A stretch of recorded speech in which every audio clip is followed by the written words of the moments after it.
আমি এইবারই বড় জামাই, বিয়ে করছি কত বছর আগে হিসাব আছে? আব্বা আমারে কতবার রিকোয়েস্ট করছে তার গদিতে বসার লাগে, আমি বসি নাই, আমার বসার সাহস হয় নাই, আবার কইতেছো সাহস লাগে? ইচ্ছে হয়েছে এর লেগে বইছি, এতে শ্বশুরের উপকার ছাড়া ক্ষতি হইতেছে না তো। ক্ষতি করতেছো না? অবশ্যই ক্ষতি করতেছো। শ্বশুরের উপকার করার লেগে উপকারের ডিব্বা নিয়ে বইছো না?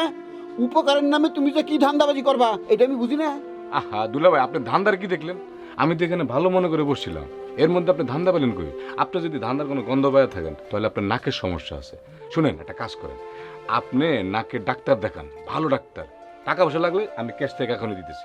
এ মিয়াই, কয়দিন হলো গদিত বইছো, এরই মধ্যে টাকা সরানি শুরু করছো, দান দক্ষিণা শুরু করছো, কত চুরি করছো, কত চুরি করছো? আচ্ছা দুলা ভাই, আপনি সব ধান্দা সরানো মারিং এইসব ছাড়া কি অন্য কোনো কথা কিছু নাই? ভালো কোনো কিছু চিন্তা করতে পারেন আপনি? কি কইরা? আমি চুরি ধারির ধান্দায় থাকি? এত বড় সাহস তোমার? বেরো, বেরো দোকান থেকে। আরে বেরো তুমি, বেরো। বড় জামাই, বড় জামাই, ওরে ধরে টানাটানি করতেছেন কেন? আব্বা কারবার দেখছেন কত বড় সাহস? আর আপনি গদিতে নাই, সে গদিতে বসে পড়ছে, কত বড় সাহস? আহা, একটু থামেন, আমি বলি আমার কথাটা শুনে রাখি। জামাই বাবাজি, আপনার এই কথা শুনে আমার একটা ঘটনা মনে পড়ে গেল। জামাই বাবাজি, আমি কি বলবো সেই ঘটনা? আপনি বলেন, আমরা শুনবো। স্কুলে পড়ার সময় আমার এক বন্ধু ছিল রহিম। তো স্কুলের হেডমাস্টার বলল যে রহিম, ওই গাছে থেকে একটা ডাব পেড়ে দাও। রহিম কি বললো জানেন? কি কইছো আব্বা? স্যার, আমি গাছে উঠে ডাব পারবো আর পাটা থাকবে আপনার মাথার উপরে, তখন বেয়াদবি হবে না? তখন হেডমাস্টার সাহেব বলল, কি বললো আব্বা? আচ্ছা ঠিক আছে, আমি উঠতেছি। সে গাছে শুয়ে ডাবটা পারল। ডাবটা পাইরা একটা দা হাতে দিয়ে বলল, কি বললো আব্বা?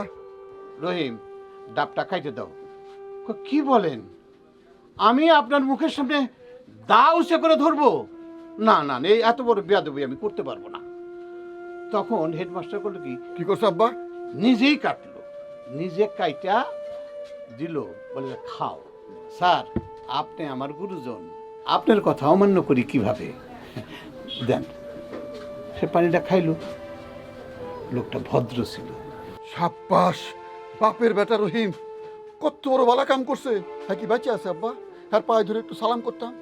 চিন্তা করে দেখেন আব্বা, রহিম যদি গাছে উঠে ডাব ফেলাই দিত, এই ডাব যদি মাস্টারের মাথাত পড়তো, মাস্টারের বাঁচার উপায় আছে?